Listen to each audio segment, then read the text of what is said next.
Kære medarbejdere, Kims har jo 50-års jubilæum i år. Og det vil vi fejre ved at smøge ærmerne op. Så jeg forventer, at I alle giver den en ekstra skalle her i 2015. Og at jeres gave til Kims jubilæet er, at I arbejder gratis. Det er tid til at sige tak. Tak fordi I har fået lov til at arbejde for mig her på Kims i alle de år. Hallo, jeg har altså kun arbejdet i 2 måneder. Ja, det er sgu da nok også 2 måneder for meget.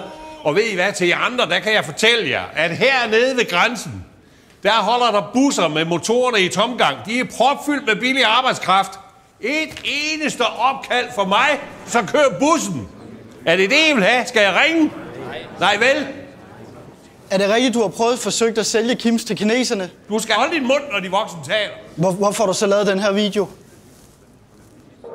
你走了，闪光的思想，在自己的一生中，那么你的生活将会是轻松和愉快的，心里在愉快地想着，鲜花在任何地方，你将会感到所有的。